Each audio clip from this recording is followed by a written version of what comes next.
Hola a todos, ¿cómo están? Buenas noches.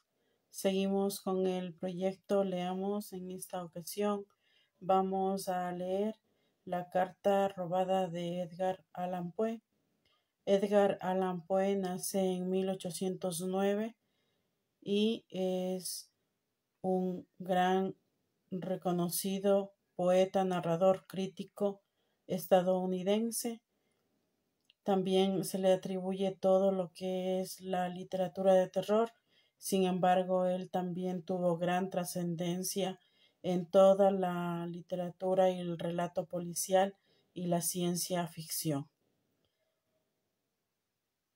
Se conoce de él que los padres fueron actores de teatro y él igual fue educado por John Allan, un acaudalado hombre de negocios, y podría decirse que fue su padre adoptivo. Y a temprana edad igual muere su madre, y con el pasar del tiempo igual él se especializó en algunas universidades del país allá en Estados Unidos. Abandonó también algunos puestos que tenía como profesional. Sin embargo, el escribir y todos estos tipos de relatos que siempre nos ha llevado a sumergirnos a esos escenarios capaz en algunos momentos horrorosos, pero también nos hizo conocer gran parte de la realidad. Así que la calidad de su obra es inmejorable, se podría decir, en cuanto a todo lo que tiene que ver sus obras de o sus relatos de terror. En esta ocasión, como les había mencionado igual, les voy a leer La carta robada. Una tarde oscura y tormentosa, en el año de 1800, me hallaba en París, gozando del doble placer de la meditación y de una pipa de tabaco, en compañía de mi amigo Auguste Dupin, en un pequeño cuarto detrás de su biblioteca, en su calle, en la casa de la calle Saint-Germain. Durante largo rato habíamos guardado un profundo silencio. Cualquier observador nos habría creído exclusivamente ocupados con las volutas de humo que viciaban la atmósfera del cuarto. Yo, sin embargo, estaba meditando sobre ciertos asuntos de los que habíamos conversado hace algunas horas solamente, cuando la puerta de la habitación se abrió para dar paso a nuestro antiguo conocido, Monsieur G., el prefecto de la policía parisina. Estábamos a oscuras cuando llegó, y Dupin se levantó con el propósito de encender una lámpara, pero volvió a sentarse sin haberlo hecho, porque G. dijo que había ido a consultarnos, o más bien a pedir al parecer de un amigo acerca de un asunto oficial que había ocasionado una extraordinaria agitación. Si se trata de algo que requiere mi reflexión, observó Dupin, lo examinaremos mejor en la oscuridad. Otra de sus singulares ideas, exclamó el prefecto, que llamaba singular a todo lo que no comprendía, y vivía por eso rodeado de una inmensa legión de singularidades.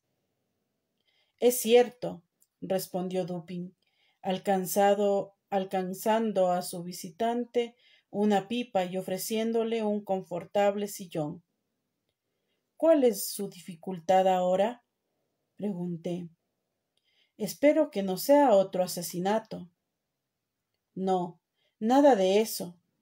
El asunto es muy simple, en verdad, y no tengo duda que podremos manejarlo bien nosotros solos.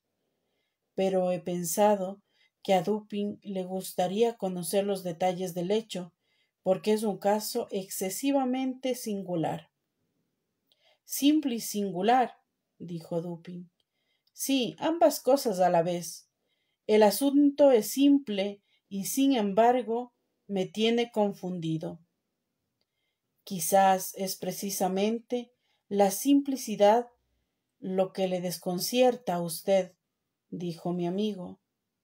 ¿Qué dice usted? Replicó el prefecto riendo. Quizás el misterio es demasiado sencillo, dijo Dupin, demasiado evidente. Nuestro visitante rió otra vez, profundamente divertido. Oh, Dupin, usted me va a hacer reventar de risa. ¿Y cuál es, por fin, el asunto? Pregunté.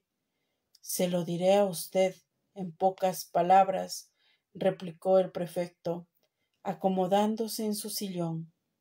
Pero le advierto que este es un asunto que demanda la mayor reserva y que perdería sin duda mi puesto si se supiera lo que he confiado a alguien. Continuemos, dije. Oh, no, continúe, dijo Dupin. De acuerdo, he recibido un informe personal de un altísimo personaje de que un documento de la mayor importancia ha sido robado de las habitaciones reales. El individuo que lo robó es conocido. Sobre este punto no hay la más mínima duda. Fue visto en el acto de llevárselo. Se sabe también que el documento continúa en su poder. ¿Cómo se sabe esto? Preguntó Dupin. Se ha deducido perfectamente, replicó el prefecto, de la naturaleza del documento y de la no aparición de ciertos resultados que habrían tenido lugar de repente si pasara a otras manos, es decir, a causa del empleo que se haría de él en el caso de emplearlo. Sea usted un poco más explícito, dije. Bien, puedo afirmar que el papel en cuestión da a su poseedor cierto poder en una cierta parte, donde tal poder es inmensamente valioso. El prefecto era amigo de la jerga diplomática. Todavía no lo comprendo bien, dijo Dupin. No, bueno, la predestinación del papel a una tercera persona, que es imposible nombrar, pondrá en tela de juicio el honor de un personaje de la más elevada posición, y este hecho da al poseedor del documento un ascendiente sobre el ilustre personaje, cuyo honor y tranquilidad son así comprometidos. Pero este ascendiente, repuse, dependería de que el ladrón sepa que dicha persona lo conoce. ¿Quién se ha atrevido? El ladrón, dijo el prefecto. Es el ministro quien se atreve a todo. El método del robo no fue menos ingenioso que arriesgado. El documento en cuestión, una carta para ser franco, había sido recibida por el personaje robado, en circunstancias que estaba solo en el boudoir real. Mientras la leía, fue repentinamente interrumpido por la entrada de otro elevado personaje, a quien deseaba especialmente ocultar. Después de una apresurada y vana tentativa de esconderla en una gaveta, se vio forzado a colocarla abierta como estaba sobre la mesa. La dirección, sin embargo, quedaba a la vista, y el contenido así cubierto hizo que la atención no se fijara en la carta. En ese momento Entró el ministro. Sus ojos de lince perciben inmediatamente el papel, reconocen la letra de la dirección, observa la confusión del personaje a quien ha sido dirigida y penetra su secreto. Después de algunas gestiones sobre negocios, deprisa, como es su costumbre, saca una carta algo parecida a la otra, la abre, pretende leerla y después la coloca en estrecha yuxtaposición con la codiciada. Se pone a conversar de nuevo, durante un cuarto de hora casi, sobre asuntos públicos. Por último, levantándose para marcharse, coge de la mesa la carta que no le pertenece. No se atreve a llamar la atención, pero el acto en presencia del tercer personaje que estaba a su lado. El ministro se marchó dejando su carta, que no era importante, sobre la mesa.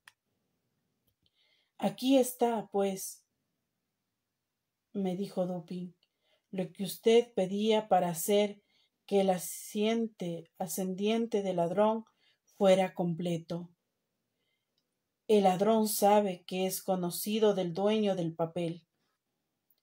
Sí, replicó el prefecto, y el poder así alcanzado en los últimos meses ha sido empleado con objetos políticos hasta un punto muy peligroso. El personaje robado se convence cada día más de la necesidad de reclamar su carta. Pero esto, como se comprende, no puede ser hecho abiertamente. En fin, reducido a la desesperación, me ha encomendado el asunto. Era imposible desear, dijo Dupin, arrojando una espesa bocanada de humo, o siquiera imaginar un agente más sagaz que usted. Usted me adula, replicó el prefecto, pero es posible que algunas opiniones como esas puedan haber sido sostenidas respecto a mí. Está claro, dije, como lo observó usted, que la carta está todavía en posesión del ministro, puesto que es esta posesión y no de su empleo lo que confiere a la carta su poder. Con el uso, ese poder desaparece. Cierto, dijo el prefecto, y sobre esa convicción es bajo la que he precedido. Mi primer cuidado fue hacer un registro muy completo de la residencia del ministro, y mi principal obstáculo residía en la necesidad de buscar sin que él se enterara. Además, he sido prevenido del peligro que resultaría de darle motivos de sospechar de nuestras intenciones. Pero, dije, usted es experto en ese tipo de investigaciones. La policía parisina ha hecho estas cosas muy a menudo antes. Así es, las costumbres del ministro me dan además una gran ventaja. Está frecuentemente ausente de su casa toda la noche.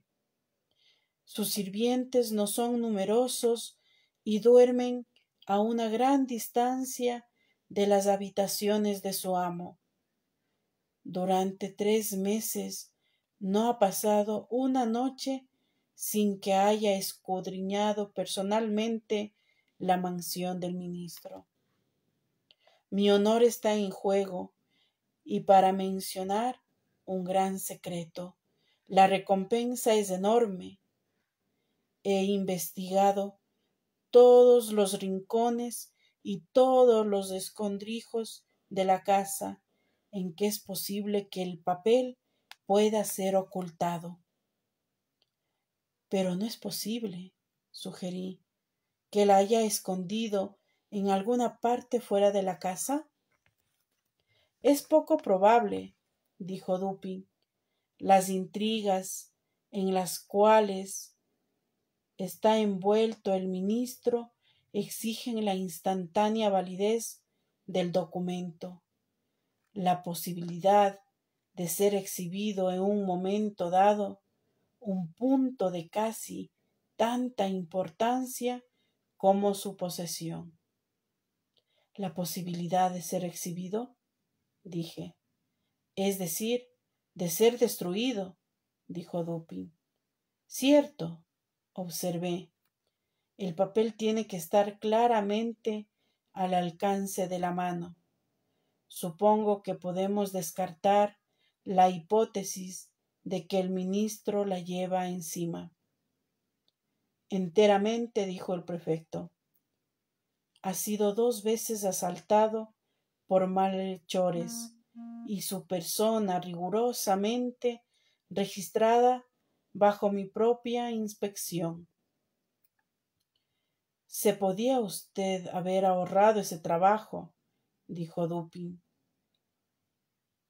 Presumo no está loco del todo, y si no lo está, debe haber previsto esos asaltos con seguridad. No está loco del todo, dijo el prefecto, pero es un poeta, lo que considero que está solo a un paso de la locura. Cierto, aunque yo mismo sea culpable de algunas malas rimas, dijo Dupin. ¿Es posible que usted nos detalle las particularidades de su investigación? Por supuesto. Dispusimos de tiempo suficiente y buscamos en todas partes. Recorrimos todo el edificio, cuarto por cuarto, dedicando las noches de toda una semana a cada uno. Examinamos primero el mobiliario de cada habitación. Abrimos todos los cajones posibles. Usted sabe que para un ejercitado agente de policía son imposibles los cajones secretos. Después del gabinete, buscamos en las sillas. Los cojines son examinados con unas delgadas y largas agujas. De las mesas removemos las tablas superiores. ¿Por qué? Algunas veces la tabla de una mesa es levantada por la persona que desea ocultar un objeto.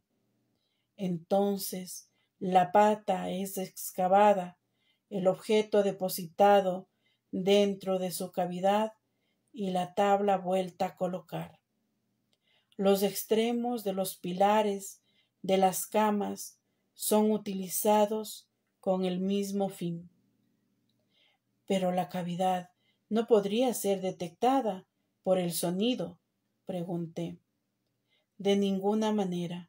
Si el objeto es depositado colocándose a su alrededor una cantidad suficiente de algodón, y en nuestro caso estábamos obligados a proceder sin ruidos. Pero no pueden ustedes haber removido, no pueden haber hecho pedazos todos los artículos de mobiliario en que hubiese sido posible depositar un objeto de la manera que usted menciona. Una carta puede ser comprimida hasta ser un delgado cilindro en espiral, no difiriendo mucho en forma o volumen a una aguja para hacer calceta, y de esta forma puede ser introducida en el travesaño de una silla. Por ejemplo, ¿no rompieron ustedes todas las sillas? ¿No es así? Ciertamente que no, pero hicimos algo mejor. Examinamos los travesaños de cada silla y los puntos de unión de todos los muebles, con la ayuda de un poderoso microscopio. Si hubiera habido alguna huella de reciente remoción, no habríamos dejado de notarla instantáneamente. Presumo que observarían ustedes los espejos entre los bordes y las láminas, y examinarían los lechos y las ropas de los lechos, así como las cortinas y las alfombras. Eso, por supuesto. Luego examinamos la casa misma, dividimos su entera superficie en compartimientos que numeramos para que ninguno pudiera escapársenos. Después registramos pulgada por pulgada el terreno, incluso las dos casas adyacentes, con el microscopio como antes. ¿Las dos casas adyacentes?, exclamé. Deben ustedes haber causado una gran agitación. Ciertamente, pero la recompensa ofrecida es prodigiosa. ¿Incluyeron ustedes los terrenos de las casas? Todos los terrenos están enladrillados, por lo que nos dieron poco trabajo. Examinamos el musgo de las junturas de los ladrillos y no encontramos que lo hubieran tocado. ¿Buscaron ustedes entre los papeles del ministro, por consiguiente, y entre los libros de su biblioteca? Ciertamente, y no solo abrimos todos los libros, sino que dimos vuelta a todas las hojas de todos los volúmenes, no contentándonos con una simple sacudida de ellos. Medimos también el espesor de cada tapa de libro y aplicamos a cada uno de ellos el más celoso examen con el microscopio. Si cualquiera de las encuadernaciones hubiera sido tocada para ocultar la carta, habría sido imposible que no lo notáramos. ¿Registraron el suelo bajo las alfombras? Sin duda. Removimos todas las alfombras y examinamos los bordes con el microscopio. ¿Y el papel de las paredes? También. ¿Buscaron en los sótanos? Sí. Entonces, han hecho ustedes un mal cálculo y la carta no está entre las posesiones del ministro. Temo que usted tenga razón, repuso el prefecto. Y ahora, Dupin, ¿qué me aconseja que haga? Hacer una nueva revisión de la casa del ministro. Eso es necesario. Estoy tan seguro como que respiro de que la carta no está en la casa. Pues no tengo mejor consejo que darle, dijo Dupin. ¿Tiene usted una detallada descripción de la carta? Ya lo creo.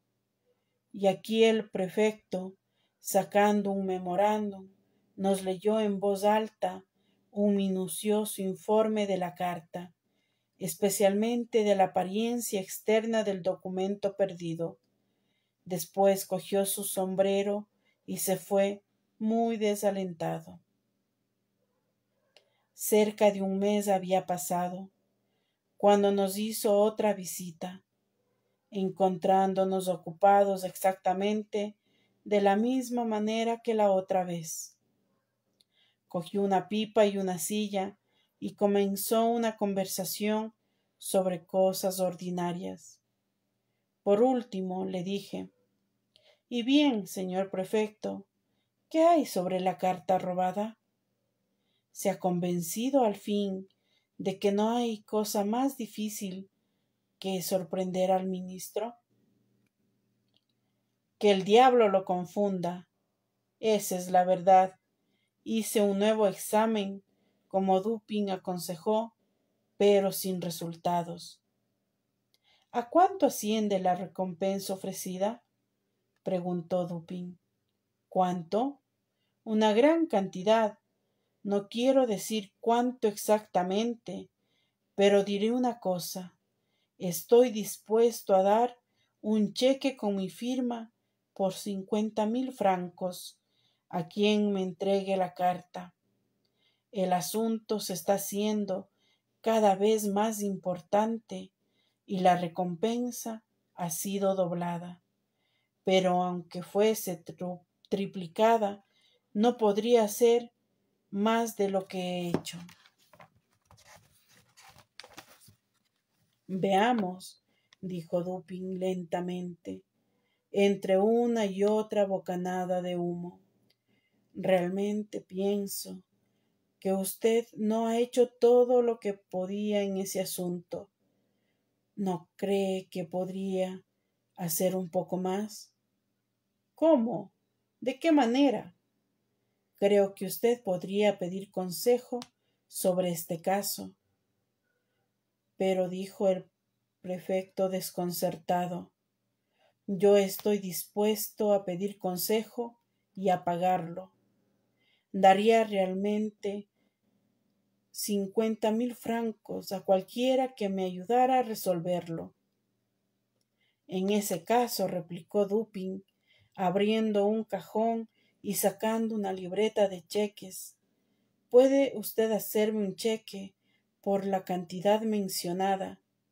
Cuando lo haya firmado, le entregaré la carta. Quedé estupefacto. El prefecto parecía como herido por un rayo.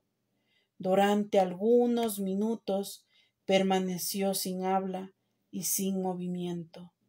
Después, aparentemente recobrando la conciencia de su ser, cogió una pluma y después de algunas pausas y miradas sin objeto, hizo y firmó un cheque por 50.000 francos y lo alcanzó a Dupin.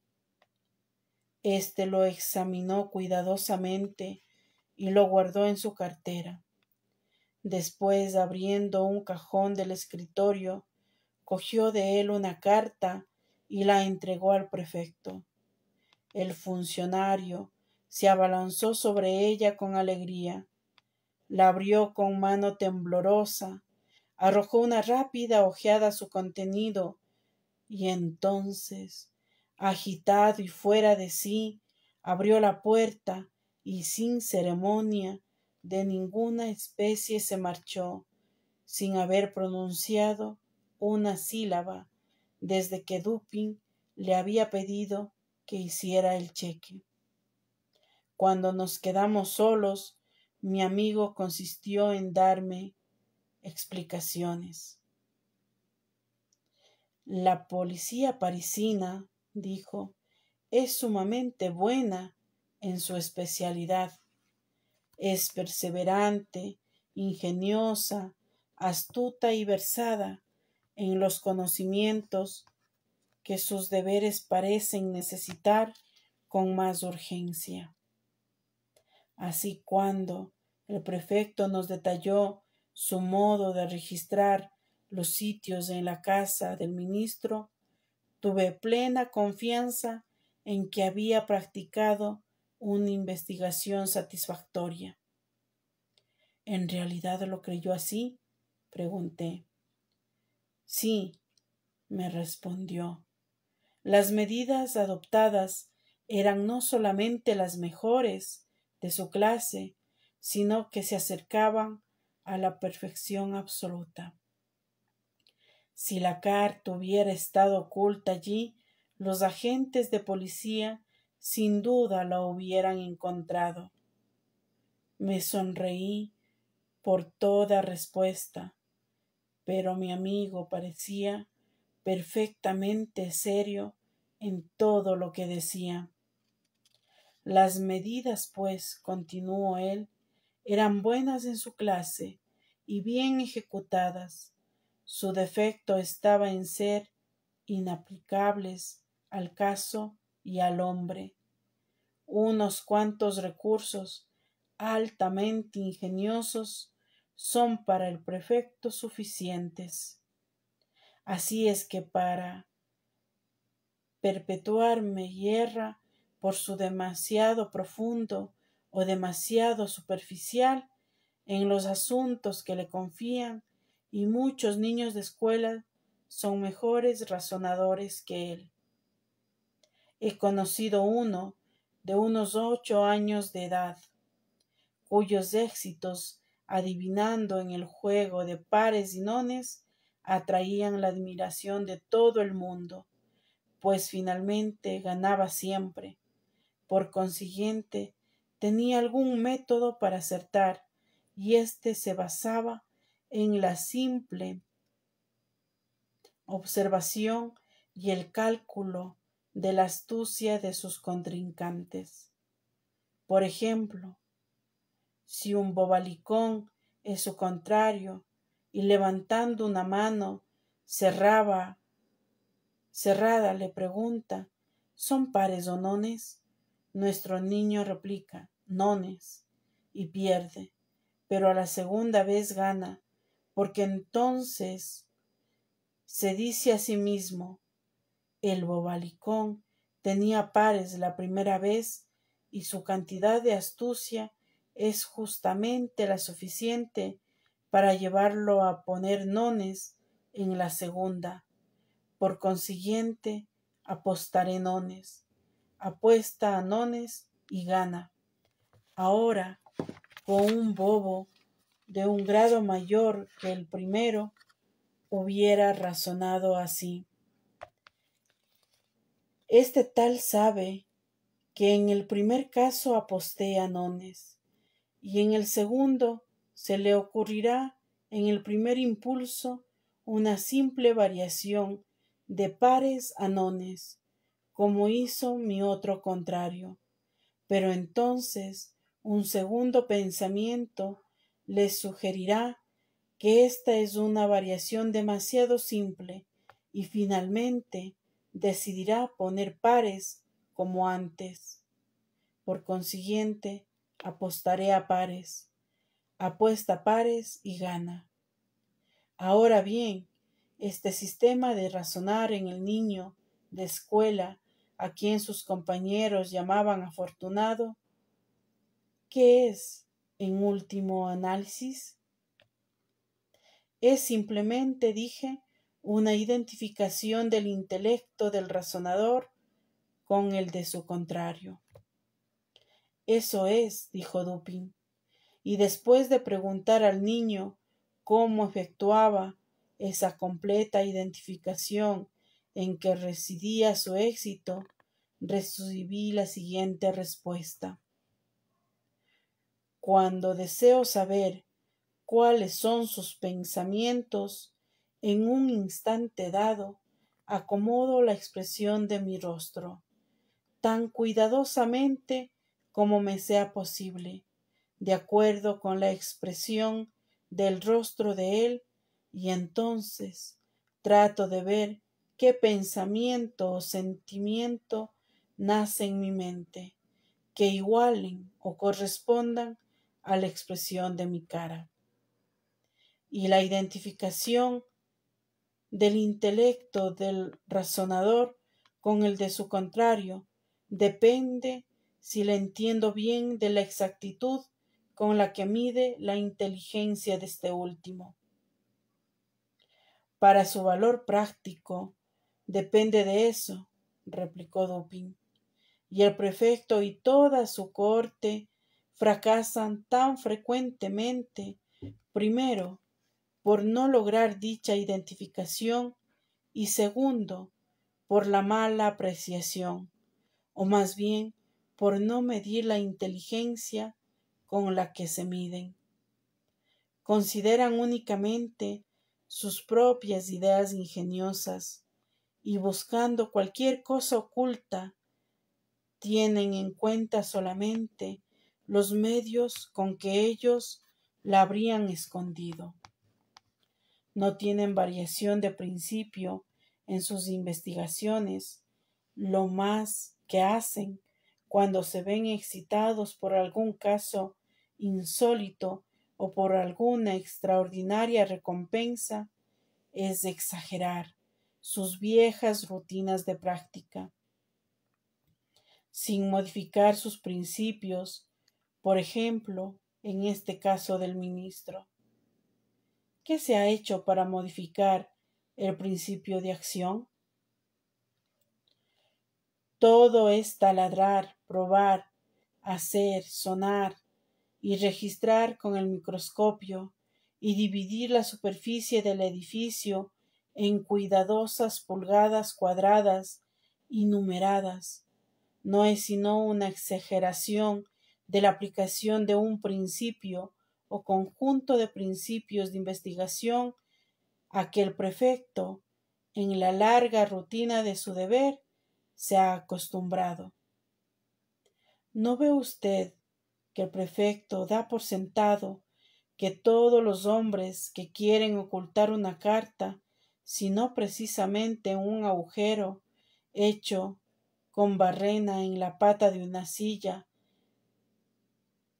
lo hacen cuando menos en algún oculto agujero o rincón sugerido por el mismo tenor del pensamiento que inspira a un hombre la idea de esconderla en un agujero hecho en la pata de una silla? ¿Y no ve usted también que tales rincones buscados para ocultar se emplean únicamente en las ocasiones ordinarias y sólo son adoptados por inteligencias rutinarias? Porque en todos los casos de ocultamiento cabe presumir que en principio se ha efectuado dentro de esas coordenadas, y su descubrimiento depende no tanto de la perspicacia, sino del simple cuidado, la paciencia y la determinación de los buscadores, y cuando el caso es de importancia, o lo que quiera decir lo mismo a los ojos policiales, cuando la recompensa es de magnitud, las cualidades en cuestión jamás fallan. Ahora entenderá usted indudablemente lo que quise decir, sugiriendo que, si la carta hubiera sido ocultada en cualquier parte dentro de los límites del examen del prefecto, o en otras palabras, si el principio inspirador de su ocultación hubiera estado comprendido dentro de los principios del prefecto, su descubrimiento habría sido un asunto absolutamente fuera de duda. Este funcionario, sin embargo, ha sido completamente engañado, y la fuente originaria de su fracaso reside en la suposición de que el ministro es un loco, porque ha adquirido fama como poeta. Todos los locos son poetas, cree, y de allí infiere que todos los poetas son locos. ¿Pero se trata realmente del poeta?, pregunté. Hay dos hermanos, me consta, y ambos han alcanzado reputación en las letras. El ministro, creo, ha escrito doctamente sobre cálculo diferencial. Es un matemático y no un poeta.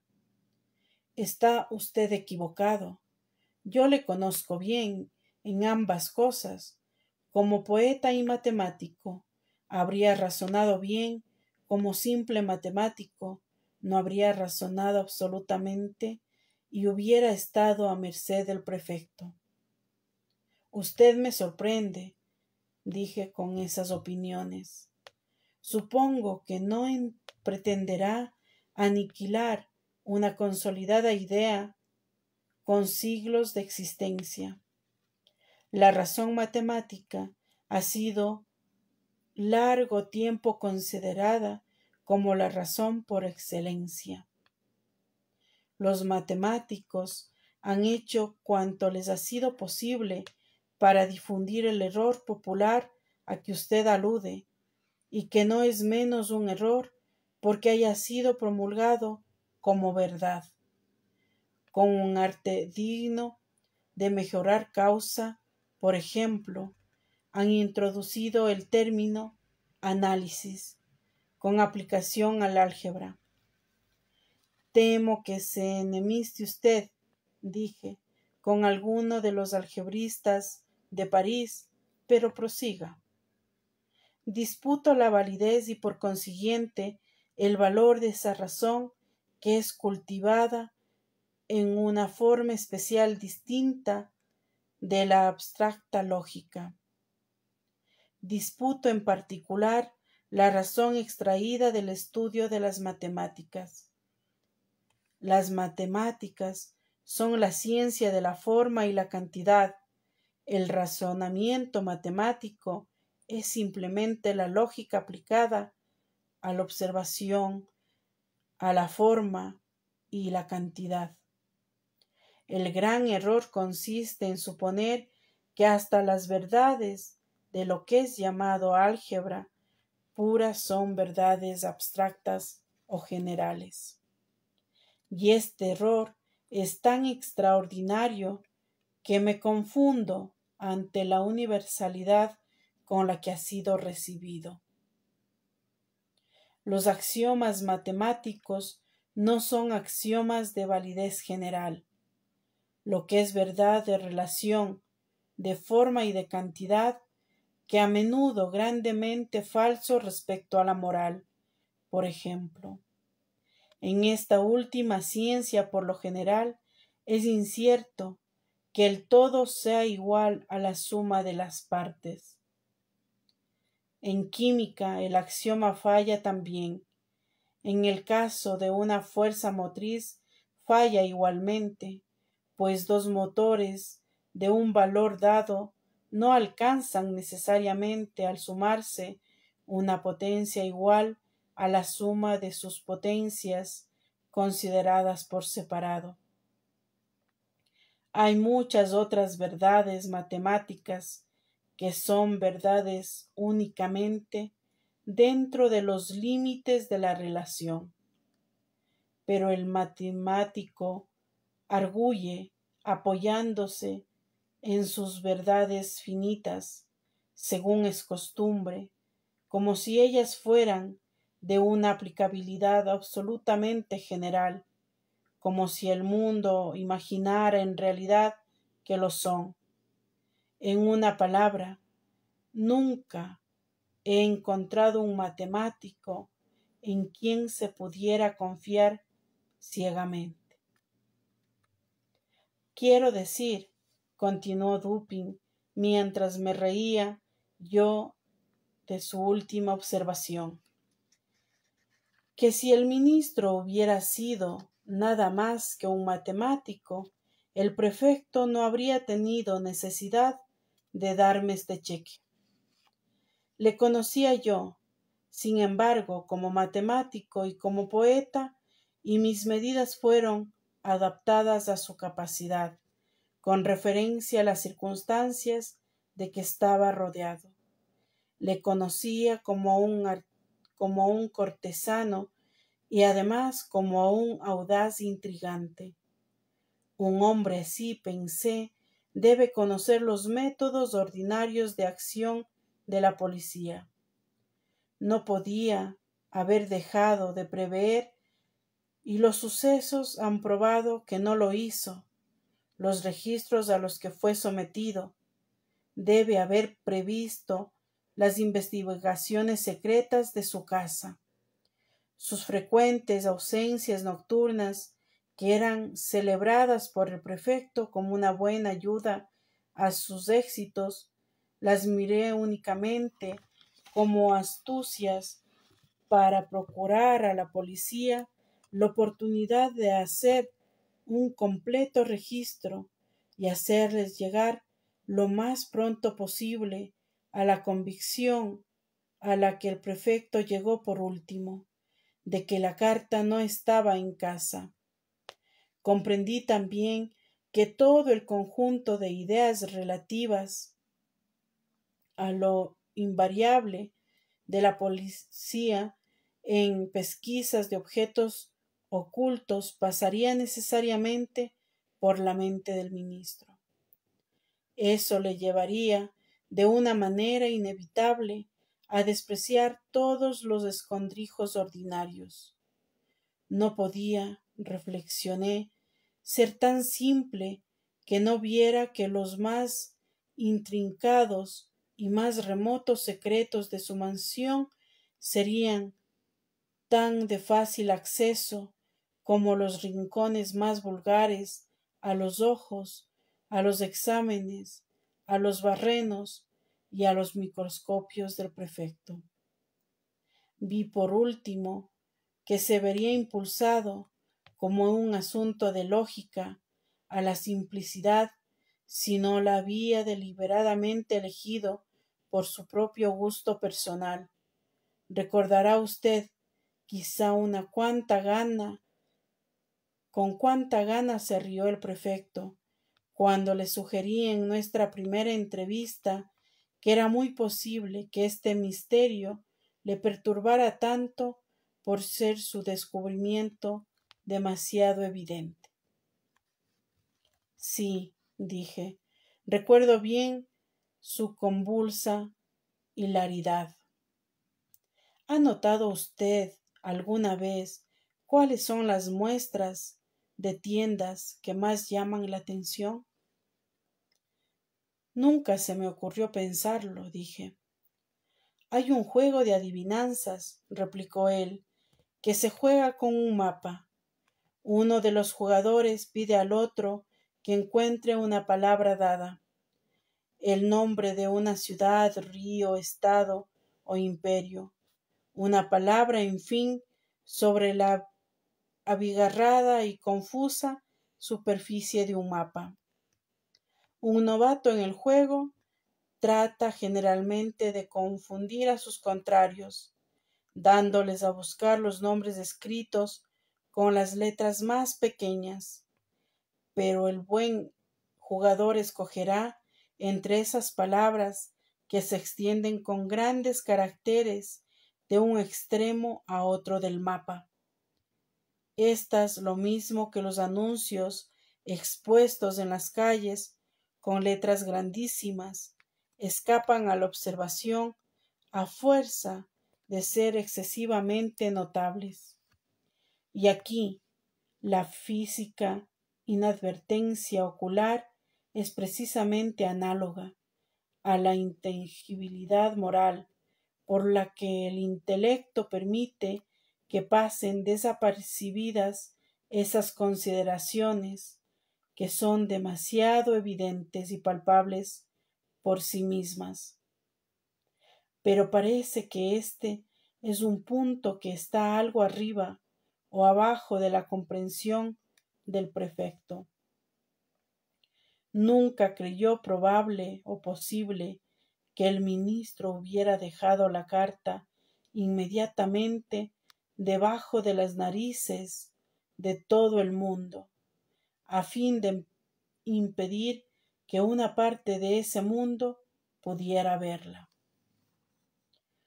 Pero cuanto más reflexionaba sobre el audaz y discernido ingenio del ministro, sobre el hecho de que el documento debía haber estado siempre a mano, si intentaba usarlo con ventajoso fin, y sobre la decisiva evidencia obtenida por el prefecto de que no estaba oculto dentro de los límites de sus pesquisas ordinarias, más convencido quedaba de que para ocultar aquella carta el ministro había recurrido al modo más audaz, que consistía en no intentar esconderlo en absoluto. Convencido de estas ideas, me puse mis gafas verdes y una hermosa mañana, como por casualidad, entré en la casa del ministro. Lo encontré bostezando, extendido cuán largo era, charlando insustancialmente como de costumbre y pretendiendo estar aquejado de las más abrumadoras quietudes.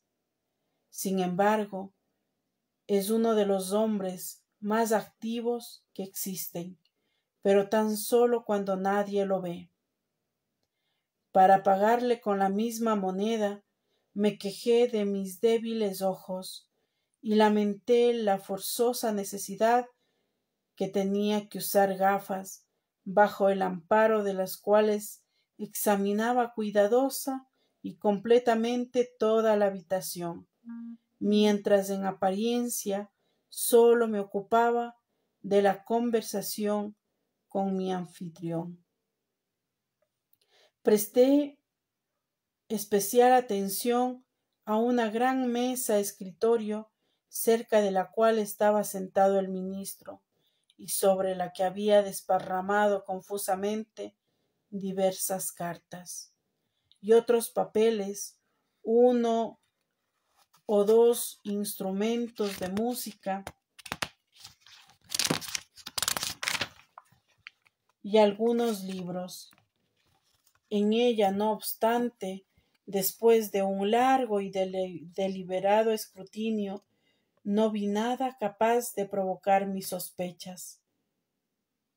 Por último, mis ojos, examinando el circuito del cuarto, se posaron sobre un miserable tarjetero de cartón afilagrado que pedía de una sucia cinta azul sujeta a una perilla de bronce colocada justamente sobre la repisa de la chimenea. En aquel tarjetero, que tenía 3 o 4 compartimientos, había 6 o 7 tarjetas de visita y una solitaria carta. Esta última estaba muy manchada y arrugada. Se hallaba rota casi en dos, como si una primera intención de hacerla pedazos por su nulo valor hubiera sido cambiado y detenido. Tenía un gran sello negro con el monograma del ministro, muy visible, y el sobrescrito y dirigido al mismo ministro revelaba una letra menuda y femenina. Había sido arrojada sin cuidado alguno y hasta desdeñosamente parecía en una de las divisiones superiores del tarjetero. No bien descubrí la carta en cuestión, comprendí que era la que andaba buscando. En verdad era, en apariencia, radicalmente distinta de aquella que nos había leído el prefecto, una descripción tan minuciosa. Aquí el sello era grande y negro, con el monograma del ministro. En la otra era pequeño y rojo, con las armas ducales de la familia. Aquí la dirección del ministro era diminuta y femenina. En la otra, la letra del sobre dirigida a cierto personaje real era marcadamente enérgica y decidida.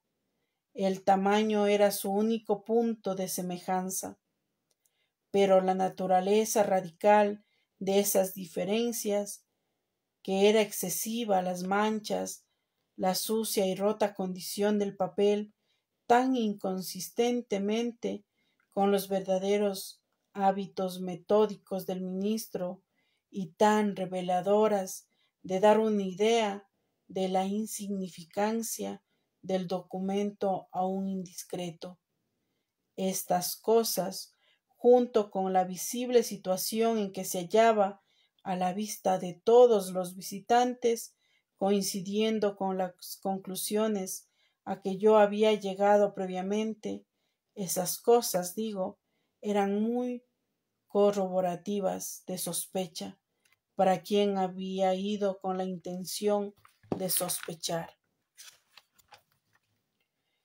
Demoré mi visita tanto como fue posible, y mientras mantenía una de las más animadas discusiones con el ministro sobre un tópico que sabía que jamás había dejado de interesarle y apasionarle, volqué mi atención en realidad sobre la carta. En aquel examen confié a la memoria su apariencia externa y su colocación en el tarjetero. Y por último, hice un descubrimiento que borraba cualquier duda trivial que pudiera haber concebido. Registrando con la vista los bordes del papel, noté que estaban más gastados de lo que parecía necesario. Presentaban una apariencia de rotura que resulta cuando un papel liso, habiendo sido una vez doblado y apretado, que ha formado el primitivo doblez. Este descubrimiento fue suficiente. Fue claro para mí que la carta había sido dada vuelta como un guante, lo que adentro para afuera, una nueva dirección y un nuevo sello le había sido agregado. Di los buenos días al ministro y me marché enseguida, abandonando sobre la mesa una tabaquera de oro. A la mañana siguiente fui en busca de la tabaquera y reanudamos placenteramente la conversación del día anterior.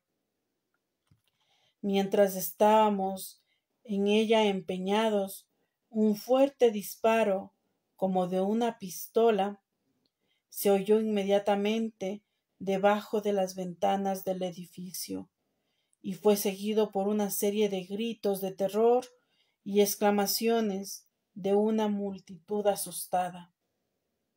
El ministro se lanzó a una de las ventanas, la abrió y miró hacia la calle. Mientras me acerqué al tarjetero, cogí la carta, la metí en mi bolsillo y la reemplacé por un facsímil de sus caracteres externos que había preparado cuidadosamente en casa, imitando el monograma del ministro con mucha facilidad por medio de un sello de miga de pan.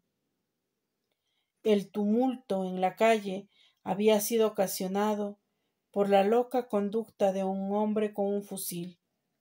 Había hecho fuego entre un grupo de mujeres y niños. Se comprobó, sin embargo, que el arma estaba descargada y se le permitió que continuara su camino, como a un lunático o a un ebrio. Cuando se hubo retirado, el ministro se separó de la ventana a donde le había regido yo inmediatamente después de conseguir mi objetivo. A poco me despedí de él. El pretendido lunático era un hombre a quien yo había pagado para que produjera el tumulto. ¿Pero qué propósito tenía usted?, pregunté, para reemplazar la carta por un facsímil. ¿No hubiera sido mejor, en la primera vista, arrebatarla abiertamente y salir con ella? El ministro, replicó Dupin, es un hombre valiente. Su casa, además, no carece de servidores devotos a su amo. Si hubiera yo hecho la atrevida tentativa que usted sugiere, jamás habría salido vivo de allí, y el buen pueblo de París no hubiera vuelto a saber más de mí. Ya conoce usted mis ideas políticas, pero tenía una segunda intención, aparte de esas consideraciones. En ese asunto obré como partidario de la dama comprometida. Durante 18 meses el ministro la tuvo en su poder. Ella es la que tiene ahora en su poder. Como ministro no sabe que la carta no está ya en su tarjetero. Proseguirá con sus procesiones como si la tuviera. Así provocará él mismo su ruina política. Su caída, además, será tan precipitada como ridícula. El ministro es un monstruo horrendo, un hombre de genio sin principios. Confieso, sin embargo, que me gustaría mucho conocer el preciso carácter de sus pensamientos cuando, siendo desafiado por aquella a quien el prefecto llama una cierta persona, se vea forzada a abrir la carta que le dejé para él en su tarjetero. ¿Cómo? ¿Escribió usted algo particular en ella? Claro, no parecía del todo bien dejarla en blanco. Eso hubiera sido insultante. Cierta vez el ministro en Viena me jugó una mala pasada acerca de lo que dije, sin perder el buen humor que no lo olvidaría. Así como comprendí que sentiría alguna curiosidad respecto a la identidad de la persona que había sobrepujado su inteligencia. Pensé que era una lástima no dejarle un indicio para que la conociera. Como conoce perfectamente mi letra, me limité a escribir en medio de la página unas pocas palabras, gracias a las cuales sabrá que he sido yo. Así termina este relato o cuento escrito por Edgar Allan Poe, que se tituló La carta robada. Es así que Edgar Allan Poe, tanto con sus relatos policiales, de igual todo lo relacionado a la ciencia ficción y al terror, nos tenía cautivados en cada una de las lecturas que hacíamos. Muchísimas gracias a todos los que me han acompañado el día de hoy. Seguimos aprovechando algunos días en los que estamos bien de la garganta y hacemos lecturas. En otras ocasiones no es posible, a veces el clima no aporta mucho y el sistema inmunológico no reacciona bien. Así es que vamos a aprovechar estos días donde la garganta todavía aún está mejorada para seguir leyendo. Muchísimas gracias a todos los que han comentado los videos anteriores, a las personas que han comentado igual, como siempre, destacar a todos mis paisanos coterráneos que son de Guasuntos, quienes justamente siempre a la distancia me mandan sus abrazos y saludos. Gracias a José Beletanga, que es mi vecino allá en el barrio, también a mis amigos que se formaron dentro ya de este camino artístico, en este caso la poesía en la que más me he ubicado estos últimos tiempos, a Mónica Sarmiento, darle un fuerte abrazo. Tuve el gran gusto de poder apreciar sus obras y es una artista maravillosa que recorre el mundo a través de la parte plástica, pero también hace poesía, hace narrativa y hemos sido compañeras de taller. Muchísimas gracias, espero verte pronto y darnos un fuerte abrazo. Igualmente, saludos a Oscar Arredondo, a Bernardo Rodríguez, a Victoria. Muchísimas gracias por comentar el video. A Sandrita Beraja también. Muchísimas gracias por estar dentro de este mundo a veces que tenemos nosotros como expresarnos de las redes sociales. Muchísimas gracias a Astrid Sofía Pedraza por su comentario. Muchísimas gracias por estar siempre pendiente, a Anita Lucía Carabajo, a mis familiares que están también en la región costa. Esperamos que la situación mejore para en algún momento visitarles. De igual manera, saludos a Margarita, fue mi compañera en la escuela. Grandes recuerdos que nosotros tenemos de haber vivido una infancia tranquila, una infancia en la que yo al menos recuerdo que el recreo nos iban a dejar nuestros padres allá justo cuando salía a la hora del recreo, nos íbamos caminando a la escuela, regresábamos con toda tranquilidad a la casa en grupo de amigos y siempre nos estábamos cuidando. Así que esta vez igual podemos hacer el mismo ejercicio de cuidarnos entre todos. Alfredo Pérez, un gran escritor, gestor cultural también, muchísimas gracias.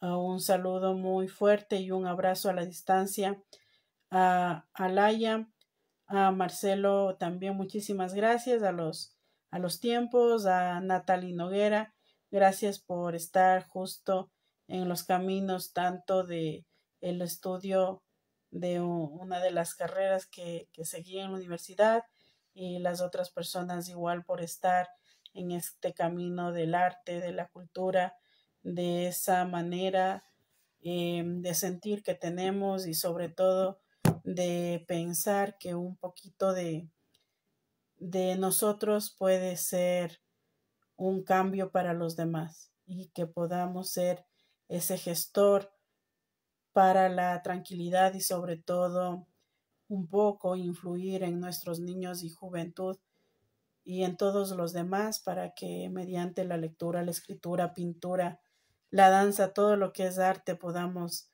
reencaminarnos nuevamente. Así que muchísimas gracias igual a todas las personas con las que he compartido, con las que han apoyado con sus mensajes, con sus llamadas en estos días, sobre todo a las personas que están lejos y por las noticias que salen del Ecuador. Sí ha sido complejo, en casa al menos no hemos salido, hemos tratado de estar cuidándonos, los pequeños otra vez en teleeducación, sin embargo ya desde mañana otra vez volvamos a la presencialidad y a seguir los caminos que vamos trazando. A darles un fuerte abrazo y a todos los que están en Ecuador, muchísimas gracias por ese aporte, ese abrazo y sobre todo la valentía que tienen para seguir protegiéndonos entre nosotros y a todos los que están a la distancia y nos mandan sus buenos deseos. Infinitas gracias, igual a Dionisia. No he podido contestarle su mensaje, pero ya lo leí. Muchísimas gracias. Yo aún siento toda esa alegría y algarabía que en alguna vez sentimos cuando nos extendimos los abrazos entre algunos poetas colombianos y todo el tiempo y el territorio que recorrimos con ellos. Así que muchísimas gracias, les agradezco y nos vemos de aquí capaz el día miércoles. Un fuerte abrazo.